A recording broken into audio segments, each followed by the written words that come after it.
Hello guys, कैसे हो आप लोग। I hope you guys doing something great in your life. तो अब स्टार्ट कर रहे हैं हम लोग क्या लेक्चर नंबर 3 होने वाला है ये एंजाइम प्लेलिस्ट का, जिसमें आज हम बात करेंगे कि जो फैक्टर्स क्या क्या फैक्टर्स हैं जो एंजाइम की एक्टिविटी को अफेक्ट कर रहे हैं। इसमें हम देखेंगे एंजाइम की कंसंट्रेशन बढ़ाएंगे तब क्या होगा, सबस्ट्रेट की कंसंट्रेशन बढ़ाएंगे तब क्या होगा, टेम्परेचर से कैसे कैसे एंजाइम फ़र्क पड़ता है, पीएच से क्या फ़र्क पड़ेगा, है ना, और आपके प्रोडक्ट कंसंट्रेशन वगैरह वगैरह बहुत सारे पॉइंट हम देखेंगे। ठीक है, मतलब कहने वाली बात इतनी सी है कि एंजाइम क्या काम करता है, रेट को इंक्रीज करता है, यानी कि वेलोसिटी को इंक्रीज करता है।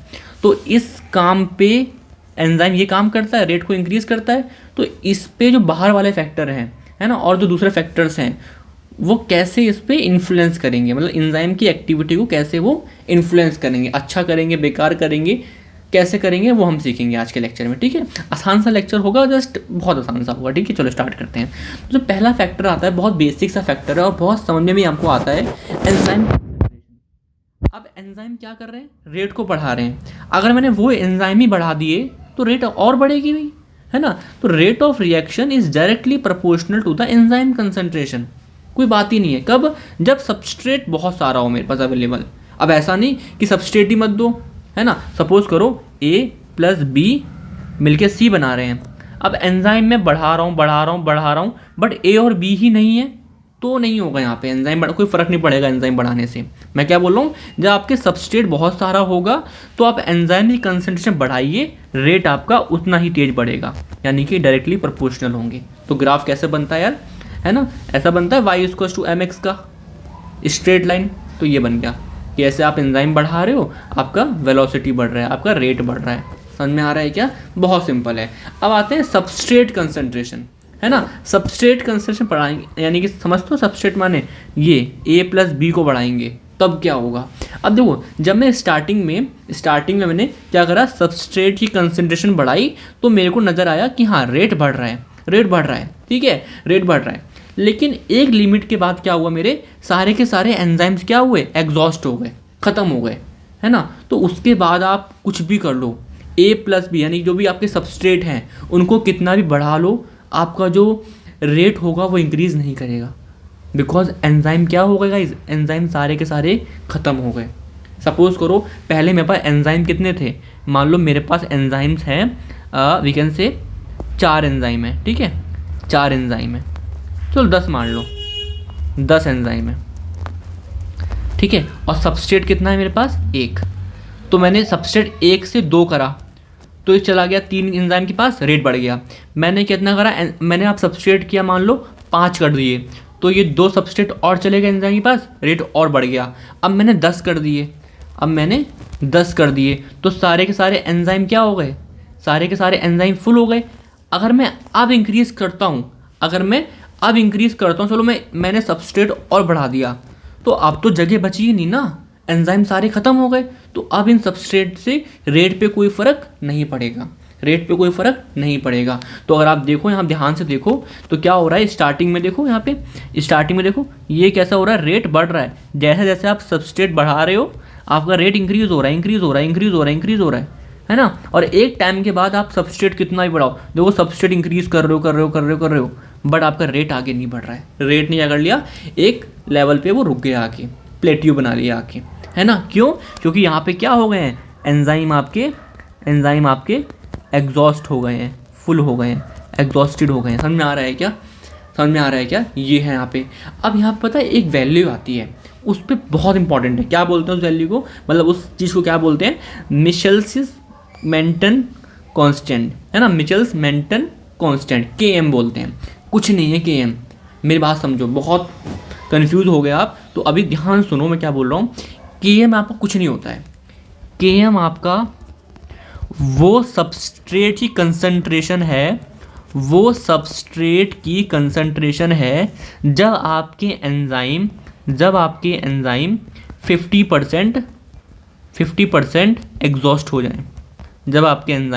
50% एग्जॉस्ट हो जाए, सपोज करो मेरे पास 4 एंजाइम थे, है ना, 4 एंजाइम थे, मैंने अपने सबस्ट्रेट कंसंट्रेशन बढ़ाई और 4 में से 2 एंजाइम कैसे हो गए, मेरे सबस्ट्रेट ने उन्हें कैप्चर कर लिया, और कितने बचे, 2, यानी कि 50% एंजाइम क्या हो गए, एग्जॉस्ट हो गए। उस टाइम पे जो मेरी सबस्ट्रेट की कंसंट्रेशन होगी उसे मैं Km बोलूँगा। तो Km यार कुछ नहीं होता है, Km आपकी बस एक सबस्ट्रेट की ही कंसंट्रेशन है जब आपके एंजाइम 50% एग्जॉस्ट हो जाए, या फिर ऐसा बोल सकता हूँ कि जो मैक्सिमम वेलोसिटी होगी जब मेरे एंजाइम पूरे भर चुके हैं, जब एकदम मैक्सिमम वेलोसिटी है उसकी आधी वेलोसिटी हो जाए, ऐसा ही बोल सकता हूँ। ये मैक्सिमम वेलोसिटी का मतलब क्या होता है कि जब मेरे 100% एंजाइम क्या हो जाए, फिल हो जाए, एग्जॉस्ट हो जाए, मैक्सिमम वेलोसिटी है ना। और हाफ ऑफ VMX क्या होगा, 50% एंजाइम फुल हो जाए, और उस टाइम पे जो सबस्ट्रेट की वैल्यू होगी उसे मैं Km बोलूँगा, उसे मैं Km बोलूँगा। तो Km यार कुछ नहीं होता है, ये आपकी सबस्ट्रेट कंसंट्रेशन होती है जब आपकी half of the maximum velocity, या फिर क्या बोलो आप, half of the enzyme, half of the enzyme. ठीक है, इसे हम पूरा ड्राइव भी करेंगे, एक अलग से मैं वीडियो बनाऊंगा उसके लिए कि इसकी जो डेरिवेशन है, पूरी इक्वेशन वगैरह कैसे कैसे लाते हैं। बट अभी आप इसका actually theoretical point of view समझिए कि मैं क्या बोल रहा हूँ। आई होप समझ में आया क्या। एक बार और देखते हैं, यहाँ पे देखो क्या लिखा है, ये कुछ भी नहीं है, Km कुछ भी नहीं है, ये एक सबस्ट्रेट कंसंट्रेशन है। कब, जब आपकी जो एंजाइम्स हैं वो 50% ख़त्म हो जाएं, जब आपके एंजाइम 50% ख़त्म हो जाएं। चलो अब मैं 2 केस बनाता हूँ, ठीक है, यहाँ पे समझना थोड़ा सा, है ना। 2 केस बनाता हूँ। देखो मैंने बोला एक सबस्ट्रेट है A, एक सबस्ट्रेट है B, है ना। सबस्ट्रेट A जो है वो 10 मॉलिक्यूल A के होते हैं जब जाके वो 50% ऑफ एंजाइम को ऑक्यूपाई करता है, 50% ऑफ एंजाइम को ऑक्यूपाई करता है ना। एंजाइम को, एक सेकेंड, 50% एंजाइम को ऑक्यूपाई करता है। मैंने क्या बोला कि जो सबस्ट्रेट A है ना, जब वो 10 होते हैं जब जाके क्या होता है 50% ऑफ एंजाइम को ऑक्यूपाई करते हैं। तो इसका मतलब Km की वैल्यू कितनी हुई A के लिए, 10। कितनी हुई, 10। अब मैंने बोला जो मेरे B है वो उसकी वैल्यू जब 20 होती है, 20, जब जाके वो क्या कर पाता है बेचारा, 50% ऑफ एंजाइम को ऑक्यूपाई कर पाता है, एंजाइम को ऑक्यूपाई कर पाता है ना। कब, 20 होता है जब। तो Km की वैल्यू 20 के लिए कितनी हुई, Km की वैल्यू B के लिए कितनी हुई, 20। हाँ तो कोई आ गया तो थोड़ा सा कहाँ पे था, मैं फिर देखते हैं एक बार। हाँ तो मैंने क्या बोला, आपसे रिवाइज करते हैं एक बार कि मेरे पास 2 सबस्ट्रेट हैं, एक सबस्ट्रेट A है, एक सबस्ट्रेट A है और एक सबस्ट्रेट B है। ठीक है, अब मैंने क्या बोला कि सबस्ट्रेट A की जब वैल्यू 10 होती है, 10 कंसंट्रेशन होती है, जब जाके 50% ऑफ एंजाइम भर जाते हैं, यानी A के लिए Km की वैल्यू क्या हुई, A के लिए Km की वैल्यू कितनी हुई, 10। और B के जब 20 होते हैं मॉलिक्यूल्स कंसंट्रेशन, तब जाके 50% ऑफ एंजाइम भर जाते हैं। तो B के लिए Km की वैल्यू कितनी हुई, Km की वैल्यू B के लिए कितनी हुई, 20। अब आप खुद सोचो एंजाइम को ज़्यादा प्यार किससे है, A से है या B से है। अब आप बोलोगे अच्छा एंजाइम को ज़्यादा प्यार किससे है, A से या B से। A के 10 होते हैं जब 50% हो जाता है, और B के जब 20 होते हैं, जब ज़्यादा होते हैं B, जब जाके कहीं 50% हो पाता है। तो आप समझ पा रहे हो मैं क्या बोल रहा हूँ कि जब Km की वैल्यू ज़्यादा है ना, तो लेस एफिनिटी है एंजाइम से। मोर Km value less affinity with enzyme, less Km value more affinity with enzyme. मतलब इसका मतलब क्या है कि कम से कम कंसंट्रेशन में ही एंजाइम क्या हो रहा है, 50% एग्जॉस्ट हो रहा है। इसका मतलब ज़्यादा प्यार है उसमें कि कम से कम कंसंट्रेशन में ही। सपोज करो यहाँ वाले ग्राफ में देखो, ये है Km की वैल्यू, यहाँ पे ना देखो क्या है, 50% ऑक्यूपाई करे इस लेवल पे। अब मान लो मैंने एक एंजाइम और डाला जिसने 50% ऑक्यूपाई कर लिया इसी लेवल पे, तो Km की वैल्यू क्या हुई, कम हुई, तो एफिनिटी ज़्यादा। चलो यार कॉन्सेप्ट छोड़ो, यहाँ पे ग्राफ बिगड़ जाएगा, बट यही समझो मैं क्या बोल रहा हूँ आप लोगों से। Km की value is inversely proportional to the affinity.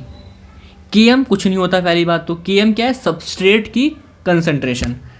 तो ज़्यादा सबस्ट्रेट अगर चाहिए होगा एंजाइम को 50% ऑक्यूपाई करने के लिए, इसका मतलब प्यार कम है ना, ज़्यादा शो करना पड़ रहा है इसको, ये भी है मेरे पास, वो भी है मेरे पास। लेकिन कम ही शो किया और उसे दिख रहा है। हाँ, समझ में आ रहा है क्या आपको ये मैं क्या बोल रहा हूँ? ठीक है, आई होप समझ में आया होगा। तो मुझे बताना ये टॉपिक मैं समझा पाया कि नहीं, है ना। अगर समझ में आया तो ठीक है, नहीं आया तो बताना, मैं अलग से 2-4 मिनट की वीडियो देके एग्जांपल देके समझा दूंगा। मुझे लग रहा है मैंने काफ़ी इन्वेस्ट कर दिया टाइम इस पर, ठीक है ना। तो Km की वैल्यू क्या है? Inversely proportional to the affinity with enzyme. और मेन क्या होता है Km आपका कुछ नहीं होता है, आपकी सबस्ट्रेट की कंसंट्रेशन। कब? जब आपके एंजाइम 50% ऑक्यूपाई हो, यानी कि मैक्सिमम के आधे, मैक्सिमम वेलोसिटी के आधे। ठीक है, चलो आगे बढ़ते हैं हम। अब मैं क्या बोल रहा हूँ आप लोगों से, Km value is constant for a particular enzyme, है ना। एक एंजाइम के लिए Km वैल्यू फिक्स होती है, ठीक है। अब देखो कुछ इक्वेशन है, जैसे एक इक्वेशन है मिचेल्स मेंटन इक्वेशन, ये है एक, है ना। एक आपका यहाँ पे double reciprocal plot, Lineweaver Burk plot आएगा, ये इक्वेशन है। तो इसको ड्राइव किया जाता है, मैं इसको एक अलग से वीडियो बनाऊंगा और ड्राइव करके दिखाऊंगा आपको, बट आपकी यूनिवर्सिटी लेवल पे कुछ काम का नहीं है ना। अगर आप इक्वेशन याद भी कर लोगे ये वाली तो काम बन जाएगा, बाय चांस पूछेंगे, है ना। ये ग्राफ तो आपको आना ही चाहिए, सिखाऊंगा कैसे बनाते हैं, ठीक है। तो अगर यहाँ पे देखो V0 का मतलब क्या है? Initial velocity. V मैक्स का मतलब क्या है? सोचो, V मैक्स का मतलब क्या है? मैक्सिमम वेलोसिटी, जब एंजाइम आपके 100% क्या हो जाए? एग्जॉस्ट हो जाए, मतलब पूरे के पूरे आ गए हैं एंजाइम। और Km क्या होता है? आपकी वो सबस्ट्रेट कंसंट्रेशन, वो सबस्ट्रेट कंसंट्रेशन जब आपके हाफ V मैक्स हो, यानी कि 50% एंजाइम ऑक्यूपाई हो, ठीक है। और S4 क्या है? सबस्ट्रेट कांस्टेंट, ठीक है, सबस्ट्रेट कंसंट्रेशन, सॉरी, ठीक है। अब मैं क्या बोल रहा हूँ, डबल रेसिप्रोकल प्लॉट एक इक्वेशन आती है। इक्वेशन देखो ध्यान से, 1/V equals to Km by V max into 1/S plus 1/V max. आपको समझ में आता होगा Km का मतलब, V मैक्स का मतलब। अब इसको ग्राफ बनाना है जो बहुत इंपॉर्टेंट है। नेक्स्ट लेक्चर में हम पढ़ेंगे competitive, non competitive, uncompetitive inhibition, ठीक है। वहाँ पे अलग अलग ग्राफ बनेंगे। तो आज की अंडरस्टैंडिंग बहुत ज़्यादा ज़रूरी है उस लेक्चर के लिए, ठीक है। तो अगर आप लोगों ने पढ़ा होगा बेसिक फिजिक्स में, y इक्वल्स टू में mx plus C, y equals to में mx प्लस सी, ये y एक्सिस हो गई, है ना, 1/v। ये 1/s क्या हो गया, है ना, सबस्ट्रेट क्या हो गया? x axis. और ये c हो गया, इंटरसेप्ट बोलते हैं। और m4 क्या होता है? स्लोप होता है, ठीक है। अब चलो निकालते हैं, एक बार वैल्यू निकालते हैं। तो मुझे ग्राफ किसके किसके बीच में बनाना है? y एक्सिस और x एक्सिस। y एक्सिस पे क्या है बताओ? 1/v। और x एक्सिस पे क्या है? 1/s। अब कैसे बनाएं ग्राफ, कैसे बनाएं ग्राफ? चलो एक बार y की वैल्यू 0 पुट करो, एक बार y की वैल्यू 0 पुट करी तो उस टाइम पे x क्या निकलेगा? y की वैल्यू 0 पुट करी, m इज इक्वल्स टू में x plus C, x is equals to में माइनस का c/m। अब यहाँ पे c क्या है बताओ? c क्या है? माइनस का रखो, रहने दो, 1/v मैक्स, है ना, v मैक्स। और जो m क्या है? m को रेसिप्रोकल करेंगे ऊपर, तो Km ऊपर चला गया v मैक्स, v मैक्स से v मैक्स कट गया, x कितना आया? माइनस का 1/Km। अब माइनस इधर साइड होता है तो करीब करीब इधर होगा, माइनस का 1/Km।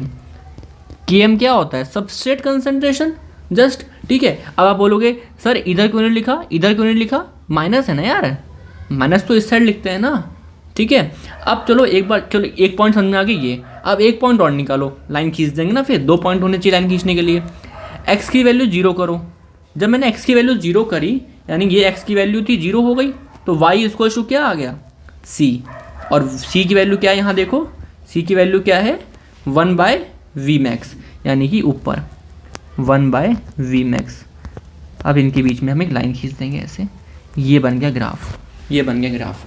अब इसी में मैं यार नेक्स्ट लेक्चर में कोई ग्राफ आपका ऐसे जाएगा, कोई ग्राफ आपका ऐसे जाएगा, ठीक है ना, कोई आपका इस तरीके से जाएगा, है ना। तो वो चीज़ चेंज होती रहेगी, बट अगेन आपको जो बेसिक ग्राफ है समझ में आना चाहिए वो ये कैसे बना, ठीक है। इक्वेशन क्या थी आपकी? इक्वेशन, इस इक्वेशन से मैंने ये ग्राफ बनाया है, ठीक है। ये आपको आता भी होगा, बट मैं समझता हूँ कि मैं पढ़ा रहा हूँ तो ये पॉइंट भी क्लियर कर दूँ कैसे बना, ठीक है।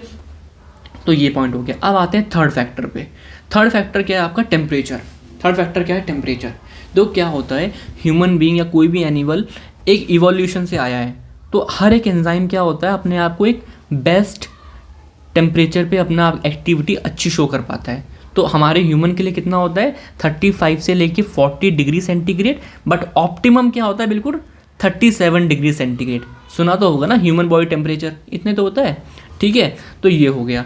अब यहाँ पे अगर मैं ग्राफ दिखाऊं कि आप स्टार्टिंग में जब टेम्परेचर बढ़ा रहे हो तो आपकी वेलोसिटी बढ़ रही है, बढ़ रही है, बढ़ रही है, बढ़ रही है, बढ़ रही है, बढ़ रही है, बढ़ रही है, और जैसे ही आप 37 38 के आसपास पहुँचे उसके बाद आप फर्दर इंक्रीज़ करो टेम्परेचर तो आपकी एक्टिविटी डिक्रीज़ हो रही है। दिख रहा है आपको, डिक्रीज़ हो रही है। तो ऑप्टिमम सबसे अच्छा कहाँ पर है, 37 डिग्री सेंटीग्रेड के आसपास, है ना। लेकिन पहले वो इंक्रीज़ क्यों हो रही है एक्टिविटीज़, जब मैं 10 से 20 जा रहा हूँ, 20 से 30 जा रहा हूँ, 30 से 40 आ गया, 30 से 40 के आसपास आ गया, तो एक्टिविटी इंक्रीज़ क्यों हो रही है ऐसे, है ना। इसका रीज़न सिंपल सा है, जब मैं स्टार्टिंग में टेम्परेचर इंक्रीज़ करता हूँ ना तो काइनेटिक एनर्जी बढ़ती है मॉलिक्यूल के बीच में, है ना। कोलिजन फ्रिक्वेंसी बढ़ती है, यानी कि जो एंजाइम है और जो सबस्ट्रेट है वो बहुत जल्दी जल्दी पास पास आ रहे हैं, है ना। काइनेटिक मतलब कि काइनेटिक एनर्जी बढ़ रही है, इनकी मूवमेंट बहुत तेज़ हो रही है ना। जो आपको बता दें मैंने एक्टिवेशन एनर्जी, है ना, वो इनको टेम्परेचर के थ्रू मिल रही है, ठीक है। मतलब काइनेटिक एनर्जी और कोलिजन फ्रिक्वेंसी बहुत ज़्यादा बढ़ रही है कब, स्टार्टिंग में। लेकिन आप फर्दर और बढ़ाओगे टेम्परेचर तब क्या होगा, एक्चुअली एंजाइम है क्या, आपके एंजाइम तो है तो प्रोटीन ही ना यार। अगर आप इनको और हीट करोगे तो क्या स्टार्ट होगा, डीनेचुरेशन ऑफ प्रोटीन, क्योंकि एंजाइम क्या होते हैं, क्वाटरनरी स्ट्रक्चर, फिर वो टर्शरी जाएंगे, फिर वो सेकेंड डिग्री, फिर वो 1 डिग्री, ख़त्म हो गया उनका स्ट्रक्चर, डीनेचुरेशन हो गया, ठीक है। इनएक्टिवेशन ऑफ एंजाइम हो जाएगा फिर। तो समझाने वाली बात इतनी सी थी कि स्टार्टिंग में टेम्परेचर इंक्रीज़ होता है, और इंक्रीज़ भी कैसे होता है कि हर 10 डिग्री बढ़ाने में आपको जो रेट होगा वो डबल हो जाएगा, है ना। Temperature coefficient Q10, her 10 degree rise in temperature rate of reaction become 2 times, ठीक है। यहाँ पे ये हो गया, बट वो फर्दर इंक्रीज क्यों नहीं होता, because denaturation of proteins of enzymes, है ना। तो ग्राफ कैसे बनता है, बेल शेप्ड कर्व्ड ग्राफ। हाँ, ये वाला ग्राफ कैसा है यार, ये वाला ग्राफ का नाम क्या होता है, रेक्टेंगुलर हाइपरबोला। क्या होता है, रेक्टेंगुलर हाइपरबोला, ठीक है। इसका नाम क्या है, बेल शेप्ड कर्व्ड ग्राफ, ठीक है। अब आते हैं हम पीएच के ऊपर, ठीक है। अब हम थोड़ा डिस्कस करते हैं पीएच के ऊपर। देखो क्या होता है यहाँ पे, जो हमारा एंजाइम है, जैसे हमारा जो टेम्परेचर के टाइम पे 37 डिग्री सेंटीग्रेड था, ऐसे हमारे एंजाइम का जो ऑप्टिमम पीएच होता है मैक्सिमम एंजाइम्स का बॉडी में, वो कितना होता है, 6.8। बट एंजाइम कैसे फ़र्क पड़ता है, अगर मैं पीएच को कम कर दूं या पीएच को बढ़ा दूं तो कैसे फ़र्क पड़ेगा। तो क्या होता है, अगर मैं सिंपल बोलूँ आपसे, जो आपकी ये एक एंजाइम मान लो, ये आपका एक एंजाइम है, उसकी ये क्या है, ये मान लो ये क्या है, एक्टिव साइट, ये क्या है, एक्टिव साइट। अब जो आपके एंजाइम है वो किससे मिलके बने, अमीनो एसिड से, यानी प्रोटीन तो है, तो क्या है वो, अमीनो एसिड है। और हमें पता है यार कि अमीनो एसिड का जो स्ट्रक्चर होता है NH3 COOH, है ना, एक R ग्रुप लगा दो यहाँ पे और एक हाइड्रोजन लगा दो यहाँ पे, ये बेसिक अमीनो एसिड का ग्रुप है। अगर मैंने इस अमीनो एसिड को, यानी कि इस एंजाइम के अमीनो एसिड को, है ना, मैंने पीएच यानी बहुत कम, यानी कि एसिडिक मीडियम में डाल दिया, तो क्या होगा, NH4 पे पॉजिटिव चार्ज आ जाएगा, है ना, और COOH और H पॉजिटिव, है ना। मतलब ये एक चार्ज आ गया एक्स्ट्रा, ख़राब हो गया एंजाइम, है ना, क्या पता नहीं चाहिए होगा ऐसा चार्ज, ठीक है। और अगर मैंने बेसिक में डाल दिया तो क्या होगा, NH3 CHR double bond O निकल गया यहाँ से, एक नेगेटिव चार्ज आ गया, एक नेगेटिव चार्ज आ गया, ठीक है, एक नेगेटिव चार्ज आ गया। तो यार समझ में आ रहा है कि आपको जब पीएच अगर आप चेंज करोगे तो अमीनो एसिड के ऊपर क्या होगा, चार्ज भी चेंज हो जाएगा, अमीनो एसिड के ऊपर चार्ज भी चेंज हो जाएगा, किस पे, एक्टिव साइड पे, ठीक है। तो इस वजह से अगर वो चेंज होगा चार्ज, तो आपका जो कन्फर्मेशनल चेंज आएगा एक्टिव साइड पे, और जो कि सबस्ट्रेट जो बाइंड करेगा यहाँ पे उसकी साथ थोड़ा दिक्कत करेगा। तो ये बात समझ में आनी चाहिए आपको कि आपको जो क्या बोल सकते हैं, आपको जो पीएच चेंज करने से जो यहाँ पे प्रेजेंट अमीनो एसिड हैं उनके चार्ज में डिफरेंस आएगा, जिस वजह से सबस्ट्रेट ढंग से बाइंड नहीं कर पाएगा। इसलिए हम पीएच को ज़्यादा कम करेंगे या ज़्यादा बढ़ाएंगे, है ना, तो दोनों टाइम पे आपको जो चार्ज में डिफरेंस आएगा, इस वजह से वो काम नहीं कर पाएगा। ऑप्टिमम कितना है, 6.8, but there are few exceptions in our body like pepsin, बहुत अच्छा काम कहाँ करता है, 1 to 2, ALP 9 to 10 में, और acid phosphatase 3 to 5। But maximum enzyme कहाँ अच्छे से काम करते हैं, 6.8 के आसपास। ठीक है, नेक्स्ट फैक्टर क्या होता है, बहुत इंपॉर्टेंट, तो ठीक है ना, प्रोडक्ट कंसंट्रेशन। क्या होता है प्रोडक्ट, सबस्ट्रेट मिला एंजाइम से, ये कॉम्प्लेक्स बना, एंजाइम सबस्ट्रेट बन गया प्रोडक्ट। अब ये प्रोडक्ट्स अगेन क्या करेगा, इस रिएक्शन को रोकेगा, इसको रोकेगा, decrease the rate of reaction. ठीक है, इसे हम पढ़ेंगे, नेगेटिव फीडबैक वगैरह ऐसा होता है। ठीक है ना, तो जो प्रोडक्ट होता है वो बोलता है भाई मैं बन चुका हूँ बहुत, अब रुक जाओ, एक कंट्रोल सिस्टम होता है बॉडी का ये। ठीक है, अब आते हैं इफेक्ट ऑफ एक्टिवेटर्स। तो बहुत सारे मेटल आयन होते हैं, आप पढ़ोगे है ना, मैग्नीशियम एंड कैल्शियम ATPase को हेल्प करें, है ना, कर रहे हैं, कॉपर, आयरन, साइटोक्रोम ऑक्सीडेज। कहाँ पे पढ़ा है आपने ये, आपने पढ़ा होगा इलेक्ट्रॉन ट्रांसपोर्ट सिस्टम में, है ना, ETC बोलो या फिर ETS, है ना, इलेक्ट्रॉन ट्रांसपोर्ट चेन या सिस्टम। ठीक है, वहाँ पे देखा होगा। जिंक को देखा होगा आपने, कार्बोनिक एनहाइड्रेज को हेल्प कर रहा है। मतलब अगर ये मेटल आसपास होते हैं तो इन एंजाइम की एक्टिविटी बढ़िया हो जाती है, थोड़ी अच्छी हो जाती है।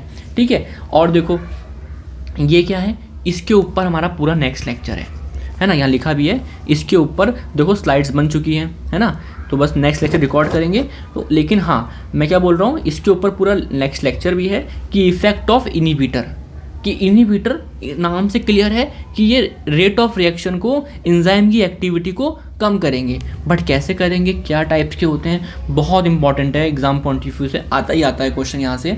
ठीक है, तो हम लोगों ने इसको नेक्स्ट लेक्चर में पढ़ना है। ठीक है, बट इससे पहले हमने बहुत कुछ इंपॉर्टेंट हिस्सा सीखा, और इनमें सबसे ज़्यादा इंपॉर्टेंट पता क्या था, ये केम वाली बातें। तो अगर आपको ये बात समझ में आई है, बहुत बढ़िया। अगर किसी वजह से मैं समझा नहीं पाया, है ना, तो आप मुझे कमेंट सेक्शन में बताना, मैं फिर से आपको समझा दूंगा वो पॉइंट। ठीक है, क्योंकि बहुत इंटरेस्टिंग, आसान भी है यार, और आप ढंग से सोचोगे ना, KM कुछ नहीं है, सबस्ट्रेट की कंसंट्रेशन है। ठीक है, आपको नोट्स वगैरह इसके मिल जाएंगे टेलीग्राम चैनल पे, और हैंड इन नोट्स आपको जो मैं 1 शॉट पढ़ाऊँगा उसके साथ प्रोवाइड कर दूंगा, पूरा चैप्टर एक साथ। ठीक है, 1-2 घंटे क्लासेस में। ठीक है, तो आई होप आपको समझ में आया हो, मज़ा आया हो। ठीक है, चलिए, थैंक यू।